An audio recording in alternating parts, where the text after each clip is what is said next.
Olá, queridos irmãos, bom dia a todos.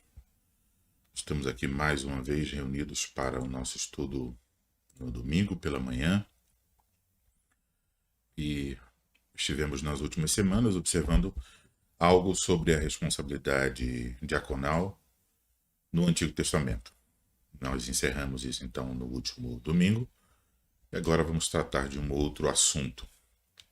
Então, hoje eu quero falar com vocês sobre a necessidade de homens bíblicos na igreja, isso vinculado ao crescimento da igreja do Senhor Jesus Cristo, tá bom?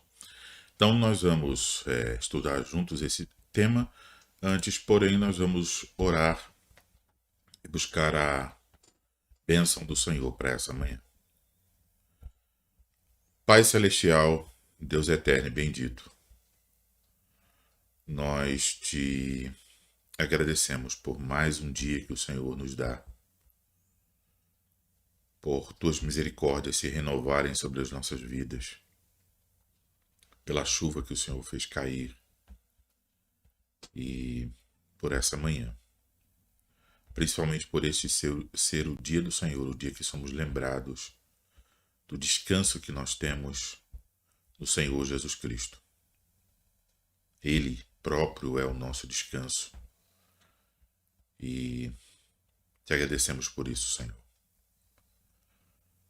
Pedimos tua bênção, Senhor, para essa manhã, para o estudo que teremos, que o Senhor nos ilumine entendimento, nos dê compreensão, nos dê percepção daquilo que vamos estudar, para que sejamos beneficiados pela tua palavra e que o Senhor nos ajude em tudo a crescermos para vivermos de um modo agradável, Senhor. Nós rogamos essas coisas em nome de Cristo. Amém. Muito bem, queridos irmãos, nós vamos iniciar com uma leitura do Salmo de número 112. Convido você a abrir sua Bíblia no Salmo de número 112. Aleluia! Bem-aventurado o homem que teme ao Senhor e se compraz nos seus mandamentos. A sua descendência será poderosa na terra, será abençoada a geração dos justos. Na sua casa há prosperidade e riqueza, e a sua justiça permanece para sempre. Ao justo nasce luz nas trevas. Ele é benigno, misericordioso e justo. Ditoso o homem que se compadece e empresta, ele defenderá sua causa em juízo. Não será jamais abalado, será tido em memória eterna. Não se atemoriza de más notícias, o seu coração é firme, confiante no Senhor. O seu coração bem firmado não teme, até ver cumprido nos seus adversários o seu desejo. Distribui, dá aos pobres, a sua justiça permanece para sempre, e o seu poder se exaltará em glória. O perverso vê isso e se enraivece, range os dentes e se consome. O desejo dos perversos perecerá. Até aí, a leitura da palavra do Senhor. Nós vamos, então, agora para o nosso estudo, que tem como título A Igreja Precisa de Homens Bíblicos. Então, nós vamos pensar um pouco sobre esse tema. Primeiro, deixe compartilhar com vocês a razão por que eu estou oferecendo esse estudo nessa manhã. Né? Eu tenho tido a experiência de trabalhar na plantação de algumas igrejas.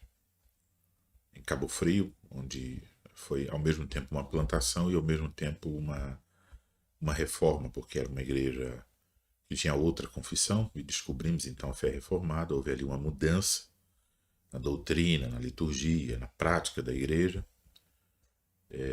mas era uma igreja bem nova, estava começando, então era uma plantação. Depois eu trabalhei na igreja reformada de Recife, e ajudando a congregação em Biribeira, já era uma congregação, mas contribuir para a instituição daquela congregação. Então é quase uma plantação. Depois trabalhei na plantação da Igreja Reformada em Paulista, em Pernambuco. E agora estou aqui em São Paulo. Em todas essas situações, eu percebi ao longo dos anos que a igreja não pode avançar, não pode crescer em maturidade, em serviço, em evangelização, em amor, em conhecimento, né, se os homens que compõem essa igreja realmente não estão crescendo. E por que isso? Porque Deus deu aos homens a responsabilidade de liderar. Essa responsabilidade não os torna melhores, nem quer dizer que eles são mais inteligentes, mais capazes. Isso tem a ver com a ordem da criação. Deus fez assim. E uma das passagens bíblicas que trata sobre o casamento deixa isso muito claro. Veja aí, Efésios, capítulo 5, versículo 23. Efésios 5, 23. Que diz assim: porque o marido é o cabeça da mulher, como também Cristo é cabeça da igreja, sendo este mesmo o Salvador do corpo. Então, o apóstolo Paulo, pelo Espírito Santo, diz que o papel do homem dentro do casamento é um reflexo do papel de Cristo junto à igreja. Deve apontar para Cristo e o papel de Cristo, tanto na liderança quanto no serviço sacrificial, que nós não devemos esquecer disso. Quando nos é apontado aqui Cristo como cabeça da igreja, imediatamente liga isso dizendo, sendo este mesmo Salvador do corpo. Quer dizer, ele deu sua vida para salvar a sua igreja. Da mesma maneira, o marido, quando é chamado a essa liderança familiar, é uma liderança em que ele é chamado a viver de uma forma sacrificial para servir sua esposa e depois também, se Deus lhe der, servir seus filhos, servir sua família. Ora, observem que o apóstolo não diz assim, que o marido seja o cabeça da mulher. Não é um imperativo para que o marido seja o cabeça da mulher, da sua esposa. Mas é um imperativo para que ele ame a sua esposa. Lá no versículo 25 diz, maridos, amai vossa mulher. Então aqui tem um ponto que o Douglas Wilson, no seu livro Reformando o Casamento, chama a nossa atenção, que é a diferença entre um indicativo e o imperativo. Então, quando nós olhamos para o versículo 23 e o versículo 25 de Efésios, qual é o indicativo? O indicativo é este. Quando diz lá no versículo 23, porque o marido é o cabeça da mulher. Qual é o imperativo? Maridos, amai vossa mulher. Então, o marido é o cabeça da mulher, como também Cristo é o cabeça da igreja. E quando diz, marido, amai vossa mulher, como também Cristo amou a igreja e assim mesmo se entregou por ela. Então, o modelo para o homem é, sem dúvida, não só como marido, mas como homem mesmo, é o Senhor Jesus Cristo. Agora, observe que temos então o indicativo. O que é o indicativo? O indicativo, ele aponta para aquilo que o marido é. Dentro do casamento, o que o marido é? Ele é o cabeça de sua esposa, ele é o líder de sua esposa, ele é o líder de sua família. Então, aquilo que ele é. Então, não ordena que ele seja, ele é. Simplesmente ao casar, ele se torna, aos olhos de Deus, o líder da sua família. O imperativo é aquilo que ele deve fazer. Então, veja, às vezes se confunde isso, porque dá a impressão que ser o cabeça do lar é aquilo que o homem deve fazer. Então, pode-se ouvir alguém dizer assim: olha, maridos, vocês devem ser o líder de sua casa, seja o líder. E dá a impressão que ele precisa fazer alguma coisa para tornar-se o líder da sua família. Mas, na verdade, ele é o líder. Isso é um indicativo, só está indicando o que ele é. E o que ele deve fazer como líder? Aí sim vem um imperativo. O que o marido deve fazer é amar a sua esposa, e se pensamos em termos de família, amar a sua família. Aqui em Efésios, há esse cuidado com a esposa, dizendo até que ele deve dar a sua vida pela sua esposa. Então isso quer dizer que a liderança do homem não é algo opcional. É importante observar que essa liderança que estamos tratando aqui do homem não é uma liderança simplesmente por ele ser homem, é a liderança por ser marido. Então, é uma liderança confiada por Deus a partir do momento em que um rapaz deixa seu pai e sua mãe e forma a sua própria casa, a sua própria família. Ele se une à sua esposa e com ela formam uma só carne. Então, a partir daquele momento, ele se torna o cabeça do lar, ele é o líder, ele é seu indicativo. E como ele deve fazer, como ele deve exercer essa liderança, é descrito no imperativo quando diz: maridos, amai vossa mulher. Então a liderança do homem, ela não é porque simplesmente ele é homem. Então, por exemplo, um rapaz, ele não lidera uma moça com quem ele está namorando, com quem ele está noivo, uma amiga. Não, ele não tem liderança sobre ela simplesmente por ser rapaz, por ser homem. Não existe essa liderança do homem sobre a mulher.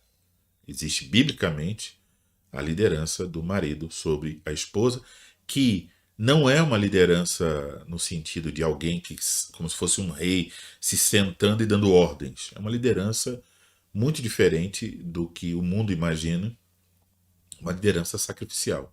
O modelo é o Senhor Jesus Cristo. Ora, então a liderança do homem não é opcional, ela é parte do ofício do homem. Então ela está vinculada ao ofício de marido e de pai. É aí que ele é líder na sua família. Né? Como eu disse, não simplesmente por ser homem. Então, um rapaz de 30 anos solteiro, ele não é líder de nada. Né? Ele não é cabeça de nada. Ele não tem esposa, não tem filhos, então ele não é líder. Então veja, ele é líder por causa de ter sido incluído no ofício de marido e também de pai. Então, essa liderança, ela é inescapável. Ela não é opcional, não é que ele se tornou marido e vai decidir se ele vai ser líder da sua casa. Ele se tornou pai e vai decidir se ele vai ser líder ou não. Não, ele é. Isso é um indicativo. Então, só que nem todos os homens são líderes como deveriam ser. Né? Então, quer dizer, pode ser que ele seja um líder fraco, uma liderança fraca, que é o muitos casos, muitos homens. Quer dizer, eles não assumem as responsabilidades, os deveres, e aí ficam sujeitos, né? Quanto mais fraco um homem for em assumir suas responsabilidades, mais ele fica sujeito a ter uma liderança fraca, porque ele não tem coragem de dizer nada, porque ele não cumpre nem a parte dele, como ele vai requerer dos outros. Então, esse líder ele pode ser um líder fraco, pode ser um líder relaxado, pode ser um líder indiferente, e às vezes, infelizmente, pode ser um líder dominador, né? Ali, duro, e mandando e desmandando, e não agindo de forma sacrificial. Mas o fato é que, independente do tipo de líder que ele seja, fraco, indiferente, relaxado ou dominador, o fato é que ele é líder. Não há como escapar. Se um homem casou, ele é líder. Se ele tornou-se pai, agora é líder 2 vezes. Então, não é opcional. É um indicativo. Ele é isso porque Deus declara que ele é. É assim que a Escritura ensina. Porém, por outro lado, apesar de reconhecermos que isso é um indicativo, isso é o que o homem é dentro do casamento e da paternidade, percebemos que há uma crise de liderança na cultura na qual nós estamos vivendo. Essa crise de liderança ela acontece no lar, ela acontece, infelizmente, também na igreja. Então, reflete quando há falta de liderança no lar, isso reflete na falta de liderança na igreja. Há uma falta de liderança na sociedade. E tudo isso acontece, essa falta de liderança, porque há uma crise de masculinidade, de uma masculinidade que seja bíblica. Então, há vários fatores contribuindo para isso. De maneira geral, percebe-se que nesse momento da cultura, da sociedade, momento histórico, os homens não querem assumir suas responsabilidades.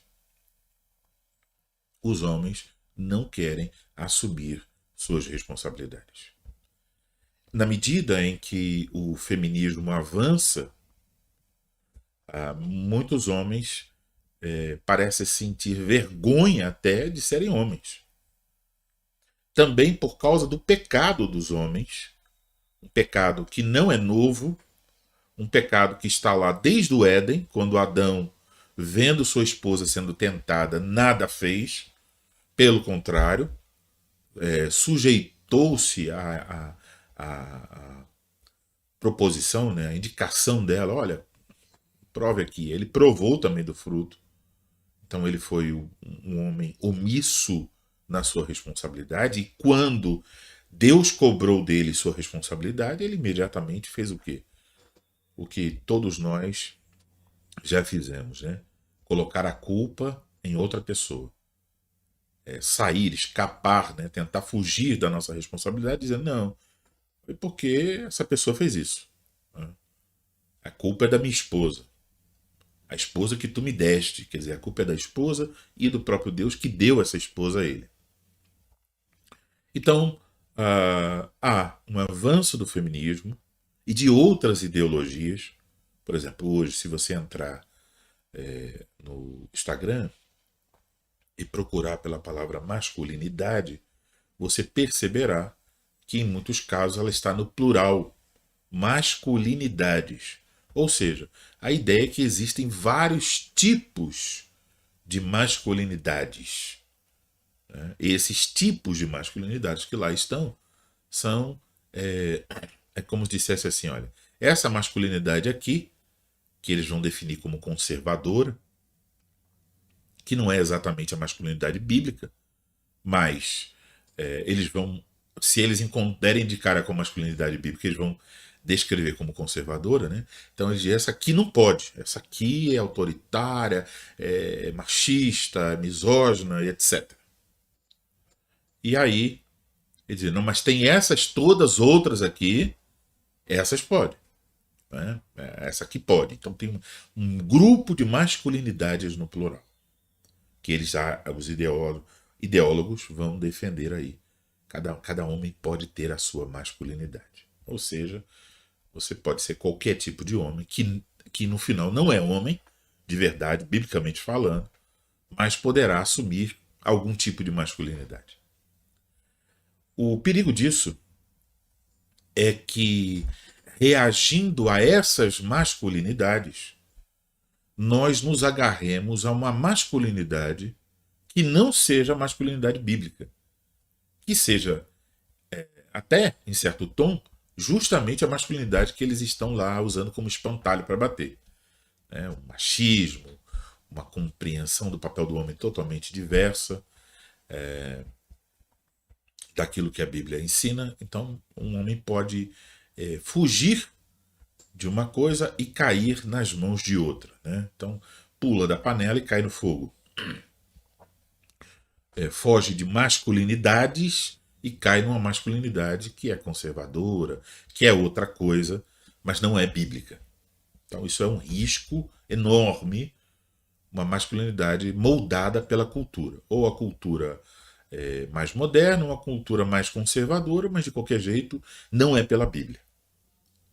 Então, há esses avanços da ideologia, há o pecado dos homens, e essas coisas vão se misturando, e o resultado é que nós perdemos o entendimento do que significa ser um homem bíblico, perdemos o referencial, porque à medida em que os homens não sabem o que é ser um homem bíblico, os rapazes que crescem na igreja e nos lares, eles não têm um modelo para dizer eu quero ser igual a esse camarada aqui.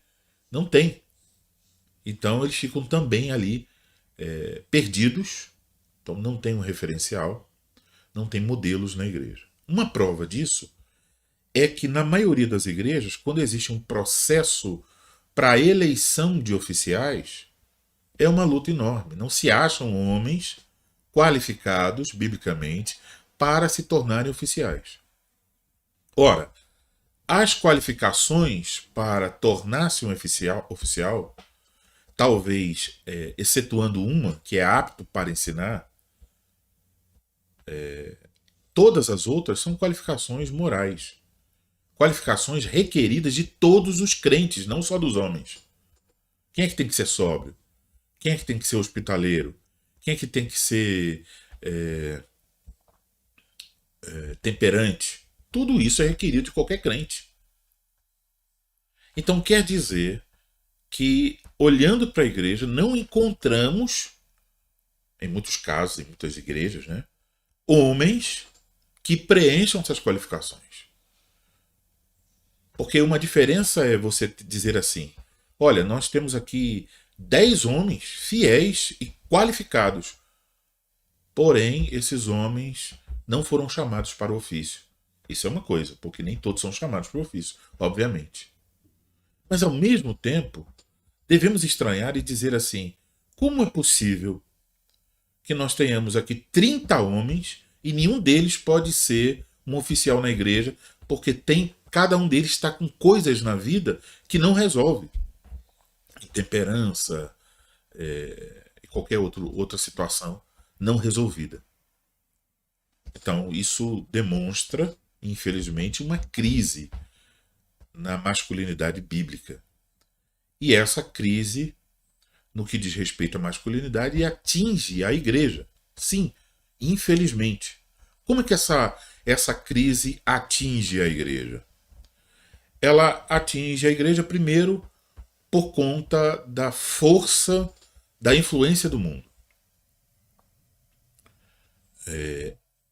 Infelizmente, nós temos abraçado, por conta da tecnologia, ela favorece isso. Claro, ela não é que a tecnologia é má em si mesma, né?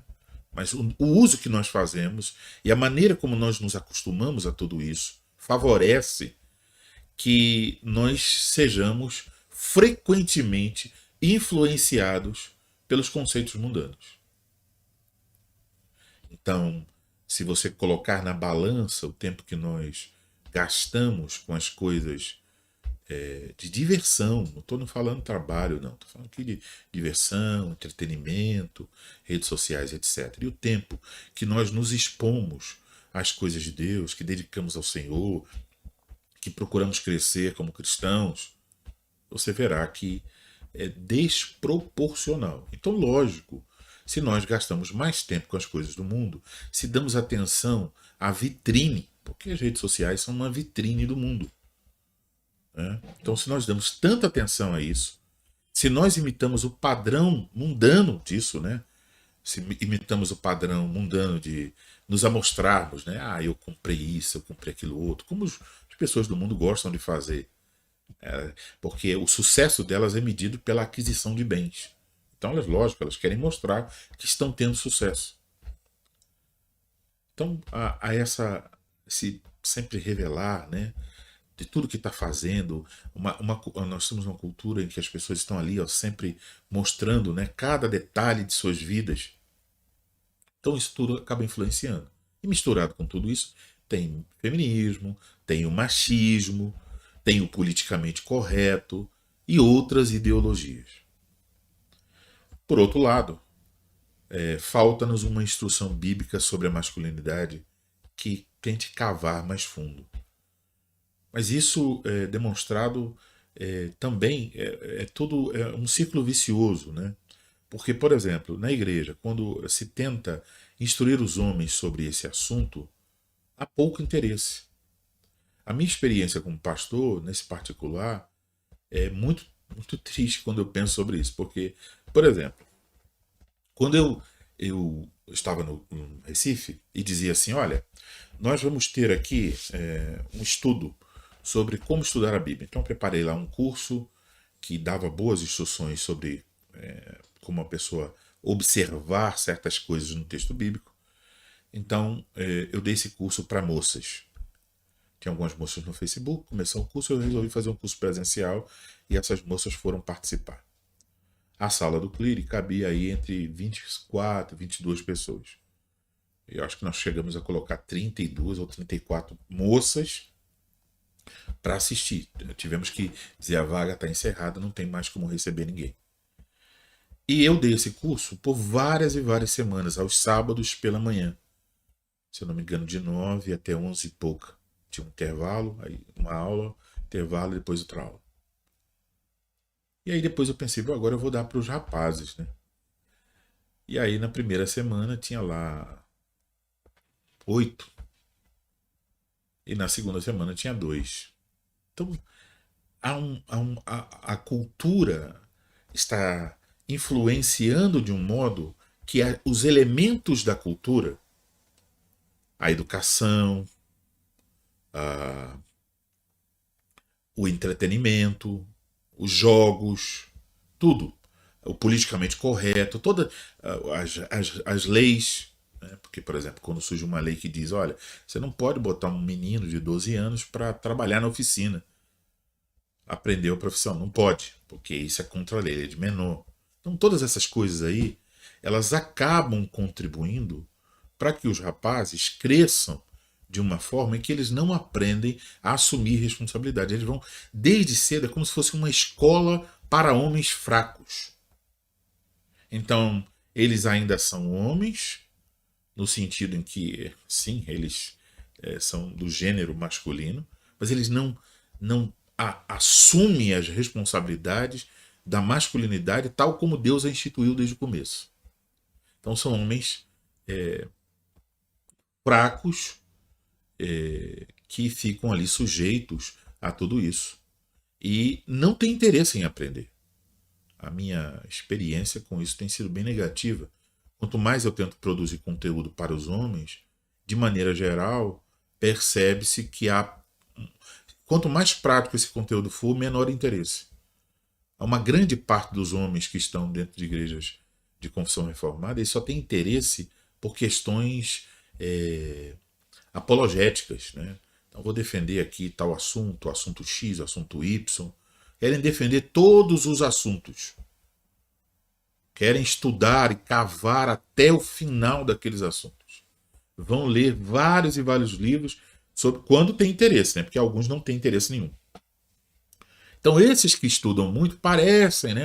Esses daí são os que têm o interesse. Mas às vezes é um interesse meramente filosófico, teológico, doutrinário, mas não o interesse de viver a vida cristã nos moldes bíblicos. E às vezes, justamente esses que são os que ficam cavando mais, querendo aprender apenas por aprender, não para viver, são os que depois mostram-se fracos como homens. Não cumprem suas responsabilidades. Eles preferem trancar-se num quarto para ler um livro do que instruir a esposa, do que buscar a santidade da esposa, do que ajudá-la, do que lavar uma louça para fazê-la descansar, etc. Então, não há pouca instrução e, em muitos casos, os homens não têm interesse nessa instrução. Tá? Então, isso já é uma coisa para a gente pensar. E, por outro lado, há modelos fracos. A prova desses modelos fracos, como eu disse, é a ausência de homens para os ofícios. Então não tem muitos homens na igreja que possamos dizer, aqui está um homem biblicamente qualificado. Ele é um homem bíblico. Qual a consequência disso? O que uma igreja é, em termos de maturidade, e aqui maturidade não é só conhecimento da verdade, mas a vida na verdade. O que uma igreja é em termos de maturidade tem relação com os homens que nela estão. Porque a igreja é a reunião de várias famílias, de vários casamentos, de várias paternidades. Ora, se essas famílias são fracas, obviamente a igreja será fraca. Então, se as famílias não compreendem o que é o culto, obviamente, se várias famílias não compreendem, a igreja não compreenderá. Então, os pastores têm um papel, eles devem cumprir sua responsabilidade, mas devemos entender que a igreja não é meramente aquele momento em que nos reunimos. A igreja está composta de membros, de famílias, e a igreja tem que ser vista aí, também nos lares. Então, quando os homens de uma igreja não são maduros, não procuram crescer, não procuram aplicar a verdade às suas próprias vidas, ao seu casamento, à sua paternidade, ao seu trabalho, então, o que acontece?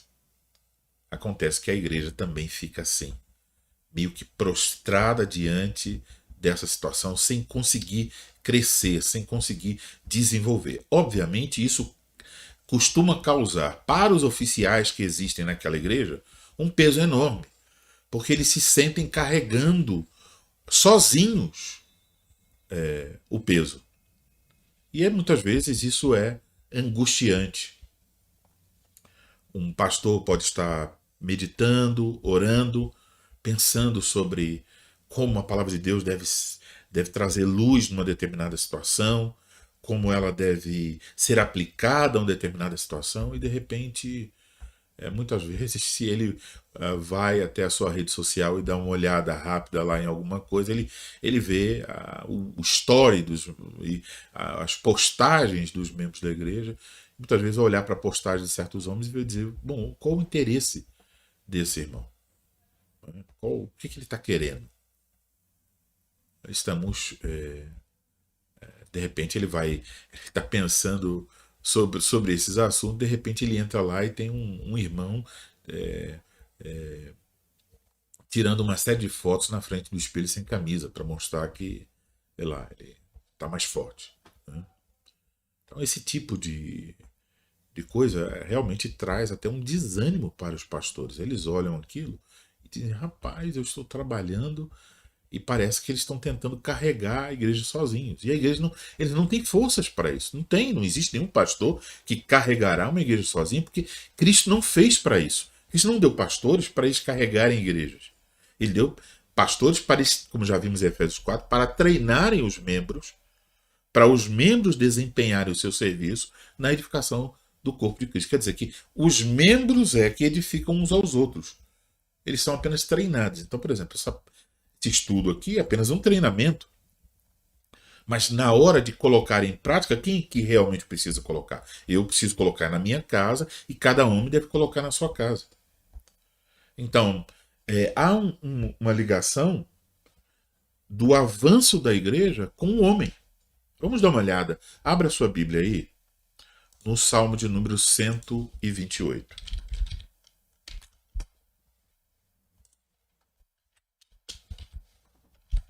Salmo 128, veja aí. Vamos ver aqui uma certa progressão que nós podemos perceber aqui no Salmo 128.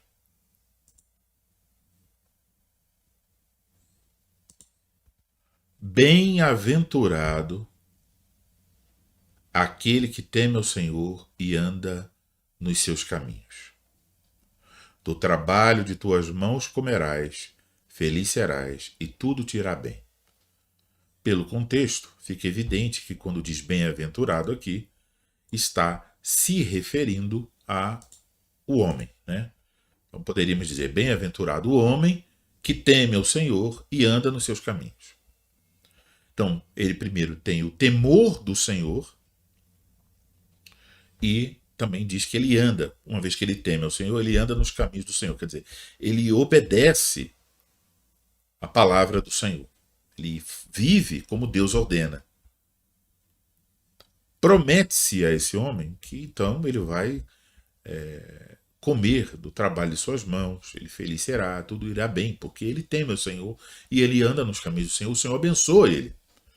Então, essa bênção começa no próprio homem. Ele é um homem que teme a Deus, ele é um homem que obedece a Deus, e aí então tudo que ele faz recebe a bênção do Senhor, seu trabalho e tudo mais. Mas em segundo lugar, essa bênção alcança quem? Veja o versículo aí de número 3.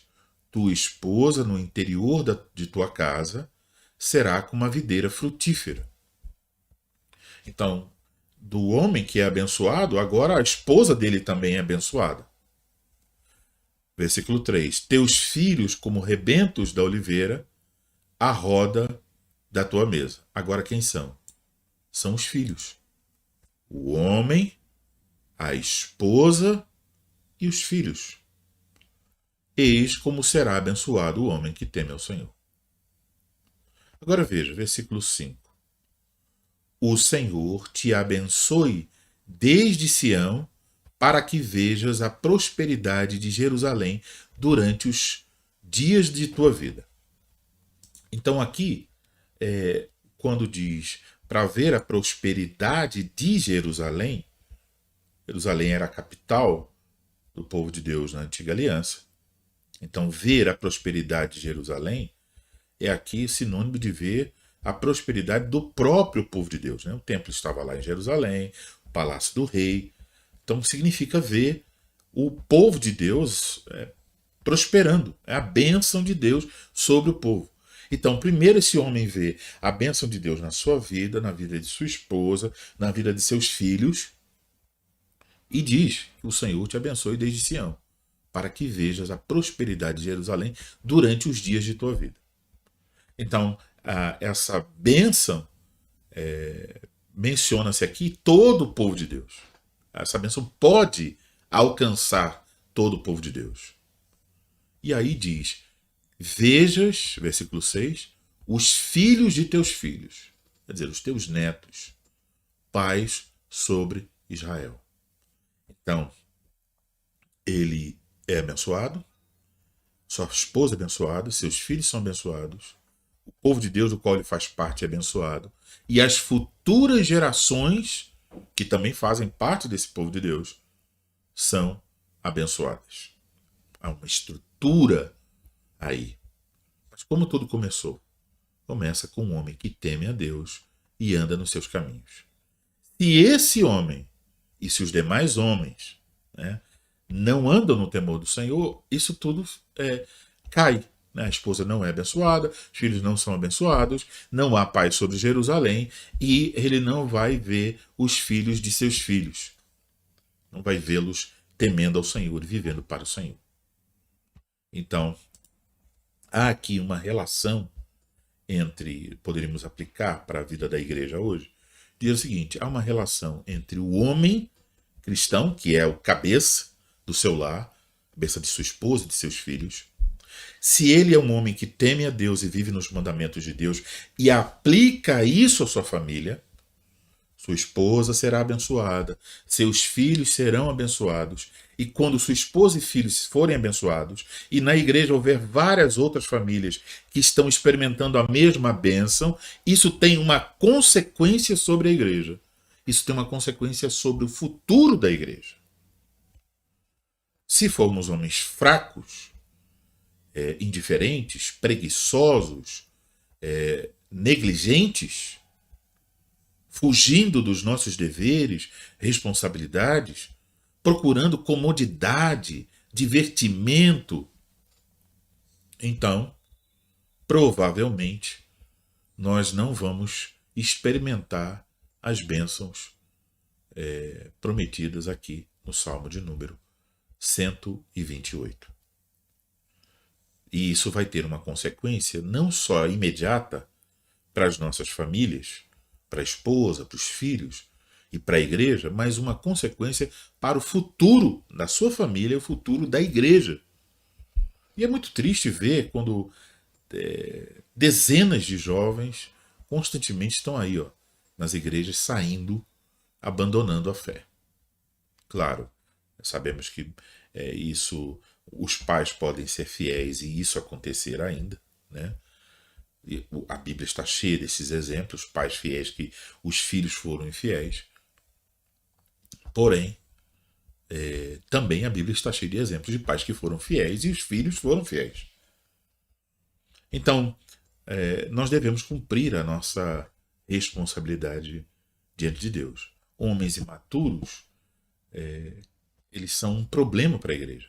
Porque além deles não poderem servir como são oficiais, eles muitas vezes são incapazes de lidar com os problemas na sua própria casa. E em muitas igrejas acaba acontecendo uma sobrecarga sobre os oficiais porque há problemas estourando para todo canto, né?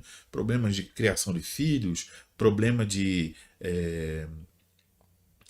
no casamento, vários problemas. Aí os oficiais têm que lidar. Por exemplo, um problema. A moça quer namorar um rapaz incrédulo. Ela é batizada, é membro da igreja.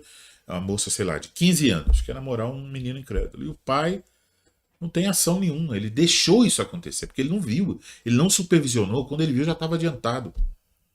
Aí esse problema vai parar na mão de quem? Dos presbíteros. Que tem que dedicar tempo a tentar aconselhar, instruir. Mas por quê? Porque esse homem não procurou crescer como homem, tornar-se mais parecido com Cristo e conduzir sua família num modelo de vida que protegesse sua filha desse tipo de situação.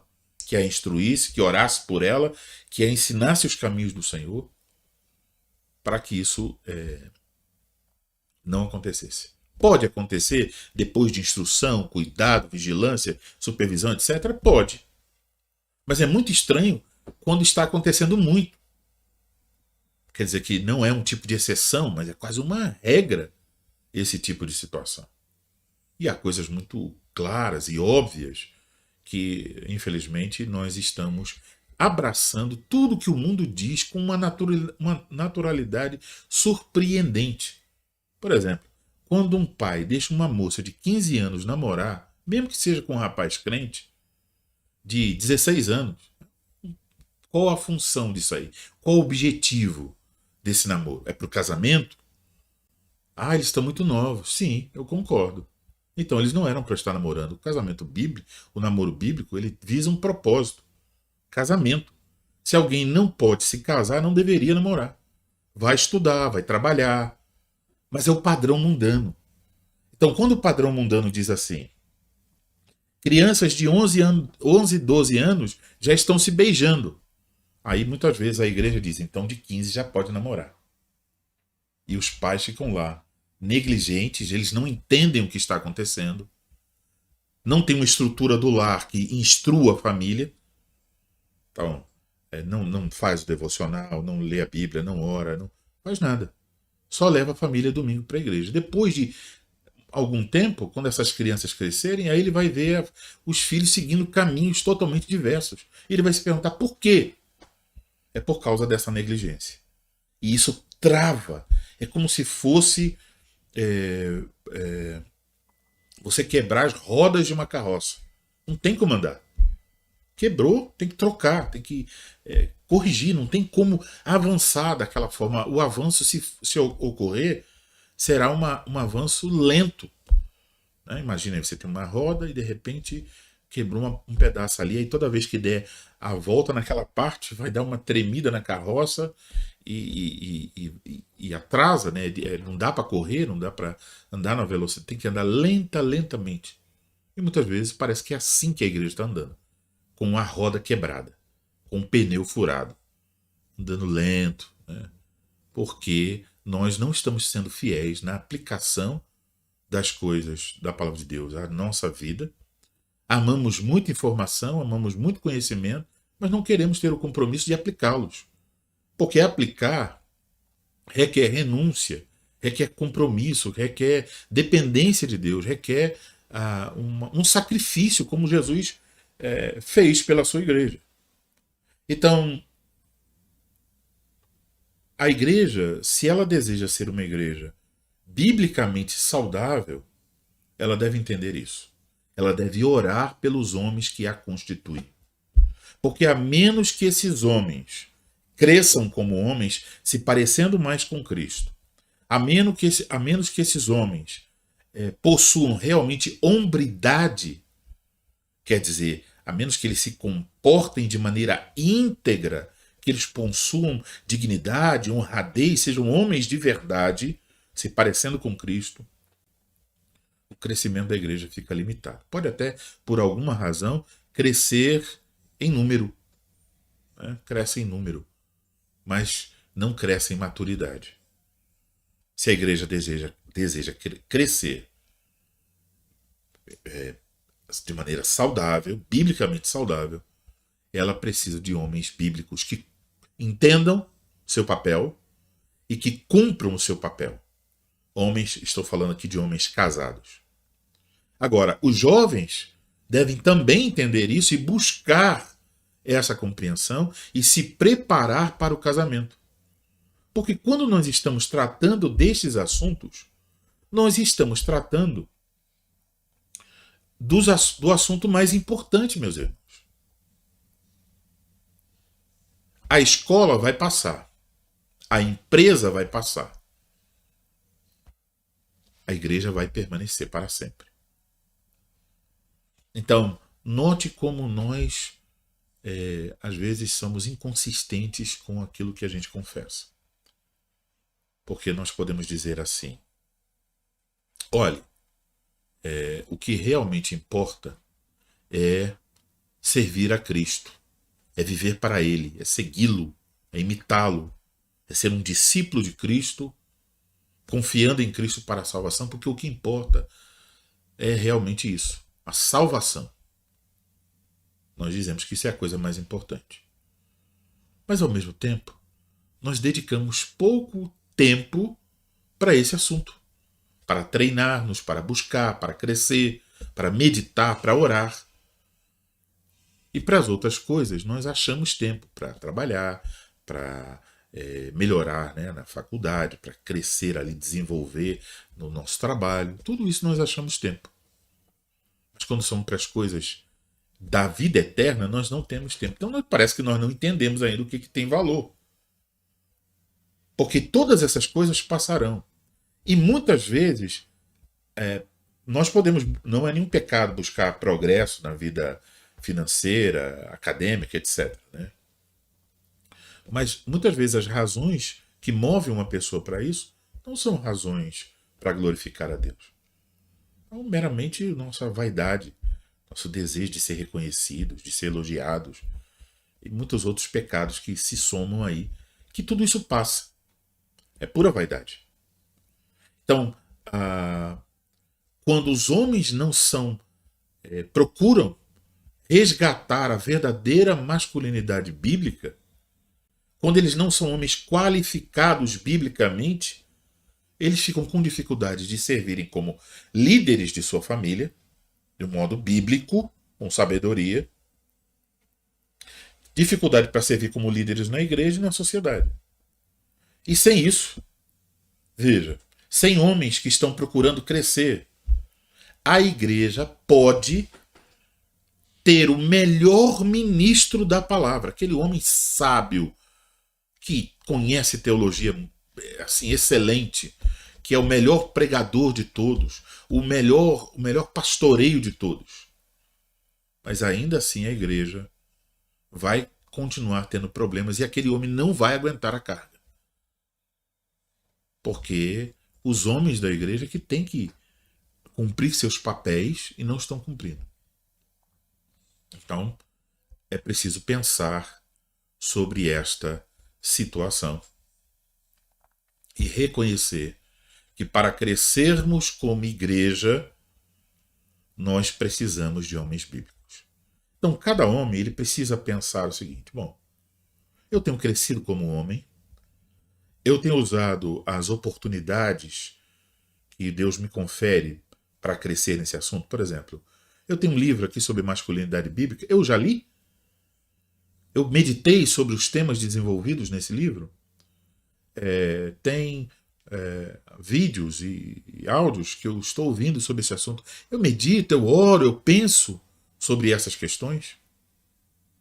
Eu estou vendo como direcionar a minha esposa e os meus filhos para um modo de vida familiar que esteja em submissão à palavra de Deus? Deus é central na vida da minha família? Ele é lembrado todos os dias, várias vezes durante o dia? Ou o nome dele só aparece quando a gente come e só aparece no domingo? Então nós devemos meditar sobre essas coisas. Ver o nosso papel como homens. E os jovens devem pensar sobre isso também e orar sobre isso. Devem desejar ser homens bíblicos. E as mulheres devem orar por seus maridos ou por seus futuros maridos. Pedir ao Senhor: Senhor, tenha misericórdia. Dê à sua igreja homens fiéis, homens que estão assumindo a responsabilidade. Então, querido irmão, a grande tentação dos nossos dias é a seguinte: um homem sai cedo de casa para trabalhar. Em uma cidade, por exemplo, como a nossa, né, São Paulo, isso significa geralmente, se não 1 hora, quase isso, né, e às vezes mais do que isso, de transporte público. Aí ele acorda cedo, ele pega o transporte público, ele vai trabalhar, trabalha arduamente, aí ele pega o transporte público de novo, volta para casa, e às vezes chega tarde, né? Conversei com um rapaz essa semana, ele disse: eu saio 6 horas da manhã e chego às 8 da noite. Eu imagino que ele fica quase 2 horas dentro do transporte público. Então, um homem nessa situação, não é o caso desse rapaz, não que eu saiba, mas um homem nessa situação, ele pode simplesmente, quando chegar em casa, dizer assim: bom, agora eu quero relaxar. Então ele nunca vai procurar uma oportunidade para orar à noite, para meditar sobre a vida familiar, a esposa, conversar com a esposa, instruí-la, ler um bom livro, ler as escrituras, conduzir a devoção em família. A grande tentação será ir para uma coisa que seja vazia. Navegar na internet, assistir um filme, você fica ali. Isso não requer nada de você. Você diz: eu só preciso relaxar. E aí ficamos num tipo de comportamento que se torna basicamente um vício. É quase como se nós estivéssemos trabalhando para chegar nesse ponto de não ter que fazer nada. E aí não há nenhum progresso no próprio homem, porque ele não procura crescer, não procura se desenvolver à luz da palavra de Deus, e não procura conduzir sua família de maneira prática nesse desenvolvimento. Então, ficamos vivendo um cristianismo como se o cristianismo fosse uma purpurina. Então, pense na purpurina. Pense assim: a sua família está lá. Aí você tem uma bacia, um pote com purpurina. Pense que essa purpurina é o cristianismo. Aí você pega aqui a mão e joga sobre seus filhos. Aí fica todo mundo purpurinado. Então você diz: olha, aí está o evangelho. Eles estão... Eu li a Bíblia uma vez por semana com eles. Eu orei uma vez na semana com eles. E aí achamos que isso... Domingo nós fomos para o culto. Domingo nós assistimos o estudo pela manhã. Pronto, isso é o evangelho. Isso é a vida do cristão. Mas isso aí, essa purpurina, ela pode ter um brilho, pode ter uma aparência, mas ela não tem efeito nenhum. É só uma questão externa. E muitas vezes nós vamos correr o risco de estar seguindo uma vida cristã que não tem efeito nenhum dentro da nossa vida e da vida da nossa família. Obviamente, quando a gente for para o culto, nós vamos ouvir um sermão, talvez façamos um julgamento sobre o sermão, talvez vamos pensar sobre a gravata do pastor: hoje ele não foi de gravata, ou coisas desse tipo, preocupações banais. Mas aquela palavra não vai nos impactar. Por quê? Porque o nosso coração já está a semana toda distante, dos filhos distante, da esposa distante. Facilmente, durante a pregação, nossos pensamentos vão para o outro dia seguinte, para o jogo do futebol, para outras coisas que não são necessariamente pecaminosos, mas não compete naquele momento e naquela hora estar pensando sobre isso. Não é importante. E aí então ficamos vivendo uma vida cristã mirrada e a igreja fica mirrada. Fica mirrada, não cresce, não não assume os compromissos da vida cristã, não tem o interesse de crescer, de aprender e de viver. Porque não é só querer aprender, é querer viver. Então você tem que ter as duas coisas. Você tem que dizer assim, eu quero aprender mais e mais das coisas de Deus. Mas ao mesmo tempo você deve estar dizendo, eu quero viver mais e mais as coisas de Deus. O homem que teme ao Senhor e anda nos seus caminhos. Eu vou encerrar aqui, porque são 9h58. E nós vamos continuar esse assunto, se Deus permitir, na próxima semana, dando então aí uma definição da masculinidade bíblica e trazendo outros assuntos ligados ainda a esse tópico, tá? Então, muito obrigado pela sua atenção. Saudações a Carla, a Raquel, ao Carlos Eduardo, ao Rafael, Tiago e as pessoas que estão com cada um de vocês aí. Saudações a todos vocês e aos demais que estejam assistindo. Obrigado aí pela participação de vocês. Espero que, especialmente os homens que estão ouvindo esse estudo, meditem sobre sua responsabilidade e deveres como homens, que assumam isso de uma maneira mais firme ainda, que nós juntos ajudemos uns aos outros para crescermos na palavra do Senhor e na aplicação dessa palavra. Tá bom? Se o Senhor permitir, hoje à tarde nos encontraremos às 16 horas para cultuar o Senhor nosso Deus. Está previsto para hoje a recepção na membresia da igreja do irmão Tiago, da irmã Raquel. Então estaremos nos alegrando diante do Senhor com esses irmãos que serão recebidos como membros da igreja aqui da Congregação Reformada, a Igreja Reformada de São Paulo. Tá? Orem então por esses irmãos também. Orem pelos irmãos que estão doentes. Eu sei que o irmão Misael está doente. Orem por ele. Que Deus dê saúde. Ele, não sei se ele foi diagnosticado com Covid, mas ele estava bem mal. Rouco e com febre, etc. Então orem por ele também. Nós vamos orar. Concluir então o nosso estudo. Oremos. Pai Celestial, nós te damos graças por pensar, meditar sobre esses assuntos. Temos, por assim dizer, essa conversa sobre essa questão. Que o Senhor use isso para despertar os homens, especialmente da congregação, para assumirem cada vez mais, de modo bíblico, sadio, os seus papéis como homens no seu lar, como marido, como pai, como homens que devem servir na igreja. Que eles estejam buscando não comodidade, entretenimento, mas antes de tudo, as oportunidades para aprender, para crescer como homem, para aplicar a tua palavra às questões da vida familiar. Que o Senhor dê a cada homem a sabedoria necessária para isso, o desejo, a coragem, o ânimo. Que nisso tudo o teu nome seja glorificado, Senhor. Que o crescimento dos homens redunde no desenvolvimento das famílias, e o desenvolvimento das famílias redunde no crescimento da igreja, e o crescimento da igreja redunde no crescimento da igreja no futuro. Que o Senhor faça isso para a glória do teu santo e bendito nome. Humildemente nós oramos, pedindo que o Senhor nos conceda essa bênção. Em nome do Senhor Jesus Cristo. Amém. Obrigado, queridos irmãos. Saudações a todos. Que o Senhor conceda a vocês a sua graça e a sua paz.